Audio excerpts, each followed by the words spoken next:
Morning లేవగానే empty స్టమక్తో vacuum try చేశాను, బాగానే వచ్చింది. ఈరోజు నా వర్కౌట్ వచ్చేసి చెస్ట్ అండ్ ట్రైసెప్. అందుకని రెడీ అయ్యి జిమ్కి స్టార్ట్ అయ్యాను. ఎప్పటి నుంచో జిమ్కి మార్నింగ్ వెళ్దాం అనుకుంటున్నా, కానీ కుదరట్లేదు. రేపు నుంచి అలాగన్నా మార్నింగే లేవాలి.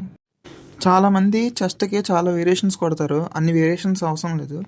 మిడ్ చెస్ట్కి, అప్పర్ చెస్ట్కి, లోవర్ చెస్ట్కి మొత్తం 3 వేరియేషన్లు చేస్తే సరిపోద్ది. అయితే మా ఫ్రెండ్ ఎప్పుడు డంబుల్స్తో చేయలేదంట ఇంక్లైన్ చెస్ట్, అందుకని వాడికి ఎలా చేయాలో చెప్పాను. నేనైతే ఫస్ట్ సెట్ 25 kgsతో స్టార్ట్ చేశాను, 9 reps దాకా వచ్చి. నెక్స్ట్ సెట్ ఏమో 30 kgs తీసాను. మా ఫ్రెండ్ ఏమో 8 reps తీయడానికి ట్రై చేయరా అని చెప్పేసి అన్నాడు. 30 kgsతో కష్టపడి 8 reps అయితే ఎలాగోలా తీసాను. నెక్స్ట్ లోవర్ చెస్ట్కి ఒక వేరియేషను, ట్రైసెప్ ఒక 2 వేరియేషన్లు చేశాను. వర్కౌట్ అంతా అయిపోయాక ఒక చిన్న వీడియో తీసుకున్నాను. ఫుల్ ఆకలిగా ఉంది, అందుకని రూమ్కి వెళ్ళి ప్రోటీన్ షేక్ తాగాను. ఇంకా స్నానం చేసాక లంచ్ చేసి క్లాస్కి వెళ్దాం అనుకున్నా. తర్వాత మెసేజ్ చూస్తే మ్యామ్ లీవ్లో ఉన్నది. ఇంకా మంచిగా సాంగ్స్ పెట్టుకొని చిల్ అవుతా లంచ్ చేసి రెస్ట్ తీసుకున్నా.